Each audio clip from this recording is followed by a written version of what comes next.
꼭 영재고가 아니더라도 의대에 갈 수 있을까요? 실제로 일반고 출신으로 의대에 합격한 학생들, 그 학생들이 공통적으로 따랐던 3단계 입시 전략을 100% 공개하겠습니다.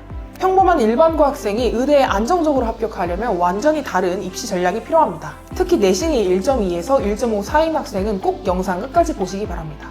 저는 대치동 입시연구소 축제아베드를 운영하는 대표 정설쌤이라고 합니다. 제가 최근에 배출했던 의대 합격생 30여 명 중에서 일반고 출신 학생들은 모두 오늘 말씀드릴 3단계 플랜과 생기부 전략을 따랐습니다. 일반고에서 의대 가는 현실 플랜 1단계입니다. 교과 전형과 내신 확보가 1순위라는 점을 꼭 기억하세요. 의대 입시는요, 단순히 성적이 잘 나온다고 해서 다 붙지 않습니다. 전형 선택부터 다릅니다. 일반고에서 가장 현실적인 의대 진학은요, 바로 교과 전형을 노리는 것입니다. 인서울의예과 기준으로는요, 내신 평균 1.1에서 1.2 사이에는 들어오셔야 되고요. 지방권 의대 지역 인재 전형을 고려한다면 1.4에서 1.5까지도 가능성이 있다고 볼 수 있습니다. 즉, 물론 우수한 생기부도 중요하겠지만 무조건 일단 가장 중요한 것은 솔직하게 내신이 우선이라는 점입니다. 내신 1점대 초반을 확보하는 것이 의대 진입의 기본 조건이라는 점을 꼭 기억하시기 바랍니다. 다음으로 의대 가는 현실 플랜 2단계입니다. 2단계는요, 수능 최저입니다. 최저 충족이 관건이 됩니다. 의대의 대부분의 전형에는요, 높은 수능 최저가 요구됩니다. 최저를 못 맞추게 되면 교과든 종합이든 무조건 탈락하게 됩니다.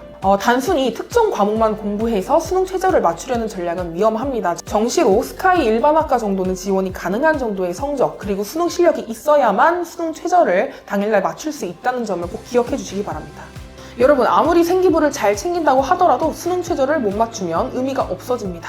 그렇기 때문에 수능 최저가 높은 의대를 목표로 철저히 수능 관리를 해주셔야 합니다. 중요도를 정리하자면 1순위가 내신, 2순위가 최저, 3순위가 생기부가 되는 건데, 솔직하게 보면 생기부 컨설팅을 받는 비중만 봐도 메디컬 학생들이 솔직하게 과반수 이상은 최소 되거든요. 이게 참 어려운 현실이지만 내신, 최저, 생기부 이 3가지 중 어느 하나도 빠짐없이 좀 잘 챙겼을 때 의대를 갈 수 있다라고 보는 게 사실 정답인 것 같습니다. 마지막 3단계, 의대 가는 현실 플랜 3단계는요, 생기부 전략입니다. 생기부 전략으로 선택과 집중을 꼭 기억해 주세요. 과거에는 많은 활동들을 넣는 게 우수한 생기부라고 봤지만 현재는요, 하나의 활동을 넣더라도 깊이 있게 몰입도 있게 쓴 생기부가 훨씬 더 좋은 평가를 받습니다. 여러분, 생기부가 경쟁력 있다는 건 어떤 의미냐면요, 첫 번째로 깊이 있는 주제, 두 번째로는요, 일관된 방향성, 세 번째로는 뚜렷한 스토리 라인입니다. 그렇다면 좋은 생기부 예시를 들어볼게요. 만약에 의대를 진학하더라도 의대 내에서 응급의학과에 특히 관심이 있는 학생이라고 한다면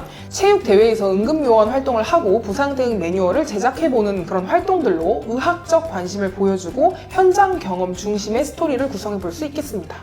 또한 소통하는 의사를 컨셉으로 잡은 학생 같은 경우에는 발표 동아리, 또래 상담, 아니면 멘토링 활동 등의 활동을 함으로써 대인관계 역량과 커뮤니케이션 역량을 강조해줄 수 있겠습니다. 그 외에도 신경의학과 같은 세부적인 의학 분야를 타겟팅해서 심층적인 학업 역량과 진로 역량을 보여주는 활동들을 1, 2, 3학년에 걸쳐 전차 난이도가 확장 심화되는 방식으로 활동을 설계할 수도 있겠습니다. 의대 생기부 설계하는 방법 관련해서는 제 유튜브에 이미 자세하게 찍어놓은 영상이 있으니까 제가 영상 끝에 띄워드릴게요. 반드시 보시기 바랍니다. 유튜브에 있는 의대 생기부 관련 영상 중에서는 가장 퀄리티가 높을 겁니다. 다시 돌아와서 핵심은 무엇을 했냐가 아니라 왜 그 활동을 했고 그래서 어떤 의사가 되고 싶은지, 그 스토리를 생기부로 어떻게 연결시켰는지라는 점을 기억해 주시기 바랍니다.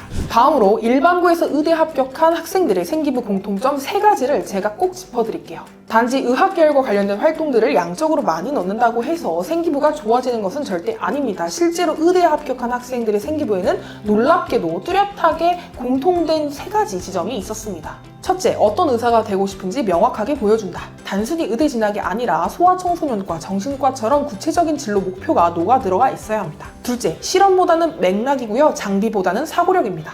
학교 여건이 안 된다면 고난도 실험 진행하지 않아도 됩니다. 단순히 탐구를 한다고 하더라도 탐구 과정을 어떻게 설계했고 그리고 그 결과를 해석했느냐를 통해서 깊은 사고력을 보여주는 것이 핵심이라는 점을 꼭 기억하세요. 세 번째, 선택과 집중의 생기부 설계가 필요합니다. 절대 이 활동 저 활동 다 넣어서 애매한 생기부를 만들지 마십시오. 한두 개의 핵심 주제를 잡아놓고 그 흐름을 다양한 활동으로 연결하시는 것이 중요합니다. 일반고에서 의대 가는 길 절대 쉬운 길은 아니죠. 하지만 오늘 말씀드린 이 3단계 전략을 정확히 알고 준비하신다면 그렇게 어려운 길이 되지도 않을 겁니다. 오늘 영상 도움되셨다면 구독과 좋아요 부탁드립니다. 감사합니다.